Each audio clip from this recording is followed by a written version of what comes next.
EU delegation is representing the European Union at the United Nations, where the EU has an observer status, but I'll come to that in a minute. Just to end with the fourth responsibility that Catherine Ashton has, she's also then, in order, of course, also kind of common sense approach. What was missing until before the Treaty of Lisbon was a real, institution that was dedicated to shaping and formulating foreign policy. We had something like a High Representative before assisting the presidency. There was Javier Solana. What he lacked was a proper, just staff base to help him, develop proposals and assist the presidency in the conduct of the foreign policy. Now, with this new responsibility, now with this permanent High Representative that has the exclusive competence, if you want, not exclusive, but that is solely responsible for representing the European Union, she now has at her disposal something like an EU foreign ministry. We don't call it that way, we call it the European External Action Service. That service has been set up by a decision of the Council in Brussels. It's already functioning, still a work in progress. We're building up resources. She needs more staff, of course, and budgetary constraints. I mean, it's the usual difficulties, when you're setting up something that is totally new. But our delegation here now operates under the authority of Catherine Ashton, since she's the boss of this External Action Service. So we belong in a way, to the External Action Service. I changed employers in that context. I started here in New York as an official of the Council of the European Union, of the Secretariat, and since the beginning of January I was transferred to the External Action Service, as most of my colleagues here have been working here in the EU delegation. Now the External Action Service, as I said, is there to prepare, to help Catherine Ashton conduct the EU's foreign policy. So organized like any foreign ministry would be organized by broad geographical and thematic subjects, and my colleagues in Brussels are then in charge of preparing briefs for her and preparing whatever statements she has to then deliver in a given political context. So we have, with that, now for the first time, a machinery and structures in place that should ideally allow the European Union to be, at least the stated aim, to be more efficient, more coherent. As I said at the beginning, to be a more continuous interlocutor vis-à-vis third states and vis-à-vis international organizations. Now that translates here in practice at the UN, in the sense that we are the ones now, we as EU delegation, the head of the EU delegation, my boss, he's has ambassador's rank, so he's now representing the European Union at the United Nations. He was doing so already before the treaty, since the treaty came into force, but until recently, and that is what I want to talk about now, is the problem we had with translating all these new arrangements into the UN system was that the European Union only has an observer status at the UN, so we're not members. The European Union, like many other international organizations, has GA observer status, whereas otherwise the UN is of course an organization composed of sovereign member states. So that means in practice, under the UN rules and practices, the observers have rather limited participation rights. They can take the floor, they can make statements, but only normally after all member states, UN member states, have spoken. That was, of course, an obstacle in terms of the implementation of the treaty here, because previously, under the previous presidency system, we had, since it was a member state which was also a member state of the UN, they were often normally granted the possibility to speak among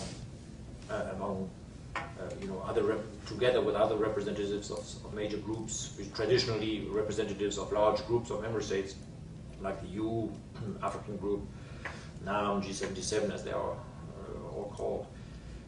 They are traditionally given, a rather top or very good speaking slot, top of the speakers list in any given debate.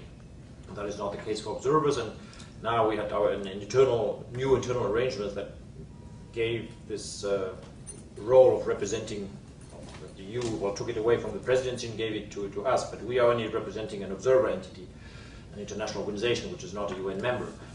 So we found ourselves in a way faced with this paradoxical situation, having an internal treaty that would give us structures and means to represent the European Union in a more visible, more effective, more continuous way, but which could not be implemented at the UN because of these limitations of the observer status. Before we spoke first, now we would speak last. So in fact what we had to do for quite a while after the treaty, for about a year and a half after the treaty entered into force, we would still use the representative, the ambassador of the member state holding the presidency in Brussels. Now until today Hungary, last semester it was Belgium, before it was Spain, to help us to continue to deliver statements on behalf of the EU. But let's say the legal arrangement we found in that regard was that the ambassador of the member state holding the presidency would not speak for the EU because they are the presidency, but only that's kind of the legal construction we invented on behalf of the High Representative. So for the EU, on behalf, on the basis of a mandate that she would give to the member state holding the presidency for a period of 6 months. And so what we had to do at the UN to get out of this impasse was to negotiate a resolution that would give us a better status, that would give us an observer status with better participation rights. And we have two precedents for that. There are, as you may know, there are two observers of a special kind. There's the Holy See and Palestine. They started with an ordinary observer status way back, but then gradually they were granted, they negotiated and were granted specific better participation rights at the UN, which did allow them, or still allows them, to participate in debates in an active and efficient manner. So we tried to do the same, and after a year and a half of negotiations, we finally obtained this resolution, which was adopted recently at the beginning of May. That is a bit of a landmark, if you want, in UN history, in the sense that it is really the first time that an observer entity that is an international organization has been given such far-reaching rights. And Palestine and the Holy See, notwithstanding their observer status, are entities of a state character, are considered as entities that are almost, well, in the case of Holy See, under international law, the Holy See is considered as a state. So the Holy See basically is a non-member state at the UN, having observer status. And Palestine is a kind of state in statu nascendi, or quasi-state. So we're quite different entities than the European Union is. We are a supranational organization, so it's quite different. So it's the first time an international organization like the UN have managed to convince the GA to give such participation rights. One of the participation rights or modalities that we have negotiated is precisely to be able to be inscribed on the speakers list on any meeting with the same priority as that given to other regional groups. And that is what is happening now in practice. So now, since the 3rd of May, we are making statements or participating in negotiations at the UN from behind our Observer EU nameplate, but with the continuation of the same practice we had before. So we're now really fully implementing the treaty since a few weeks ago, and we no longer need one of our member states, the member state holding the presidency, to make statements on our behalf, because now the GA, General Assembly, has granted us these special modalities, and there's a whole range of other modalities, like the right, just practical things, the right to distribute documents, the right to make statements, of course, the right, also very important, to participate in the next general debate. That is the legal basis now for the participation of the President of the European Council. Otherwise, until recently, only Palestine and the Holy See, out of 70-something observers, were also allowed to participate in the general debate at head of state level. And then we have a number of sort of procedural rights also, and so in a nutshell, just rights or modalities that allow us to participate in UN business with the same effectiveness as before, with different representatives. So I'll leave it at that with this short tour d'horizon, and then leave the floor in the remaining time just to you for any questions or comments you may have. Thanks very much. Thank you very much, Mr. Marquardt.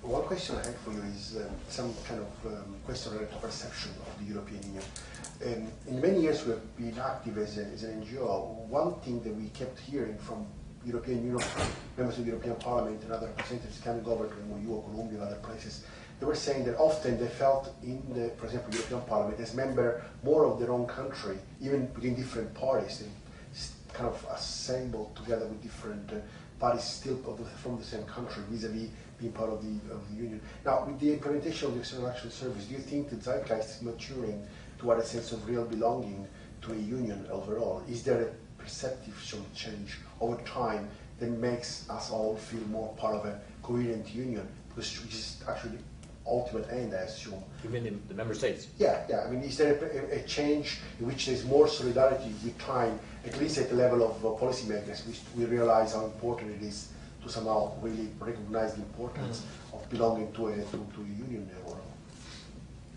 Well, that's good. Well, that's a good question that you should better, I think, ask the representative of member state. It's from my perspective, it's more difficult to judge, how member states perceive all these changes. I mean, I don't